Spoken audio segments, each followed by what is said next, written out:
probably the chair of the budget committee, budget and appropriation committee, will be kind enough to probably explain to the members and to the country as a whole, because, Honorable Speaker, there is vote 1017. That's the Statehouse. The figure has increased by 1 billion. So at the end of this financial year, Statehouse alone would have googled 18 billion. Probably with the fullness of time when he's replying, you need to explain what has necessitated such a huge consumption by the Statehouse to get to that particular level. It is unprecedented in the history of this country, and it will be in the best interest of the country for them to explain exactly why that kind of expenditure has become necessary, because we have not seen any serious development, and I'm sure the mabatis that have been changed in Statehouse cannot surely take up a whole 18 billion unless those long and endless,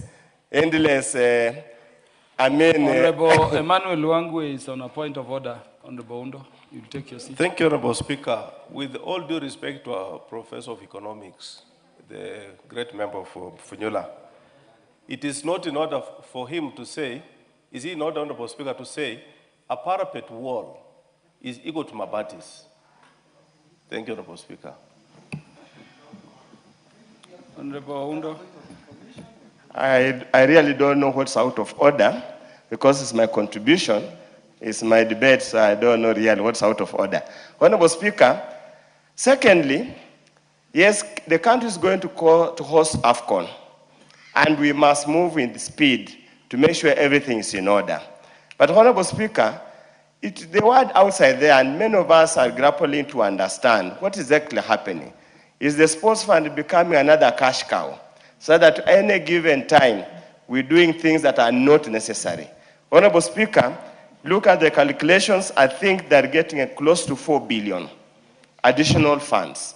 Of course, the question arises, between now and the end of this financial year, do we really have the capacity to absorb 4 billion?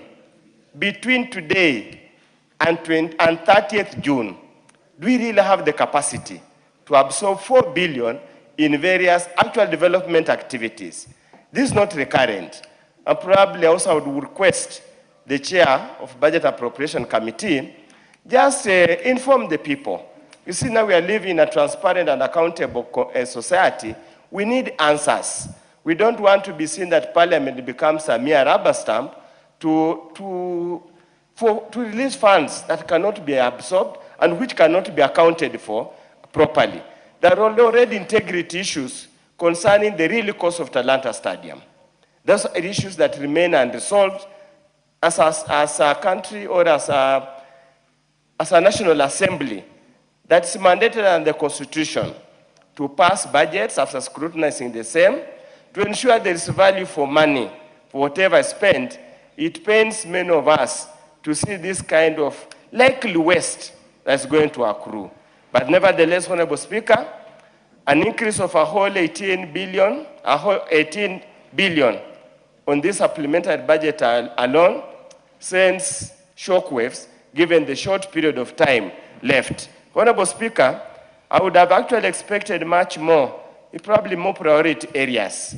But nevertheless, as it is, let me conclude by to quote the Swahili saying, wengi wape, wachache wasikize. Thank you, Honorable Speaker, for the opportunity.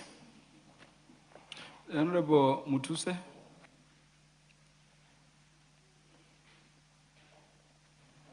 Thank you, Mr. Speaker. I rise to briefly support the report of the Budget and Appropriation Committee that I am a member of for the second supplementary. Mr. Speaker, as has been explained by the chair and the leader of the majority party, the main purpose of supplementary 2 is to align, number one, the expenditures with actual revenue collections, so that as we cross the year, our books are balanced. Number two, we are also providing funds, especially where we have development partner funded projects, and the government has its own matching fund obligation. so that the matching fund obligations are also provided for, and that we have ensured is done.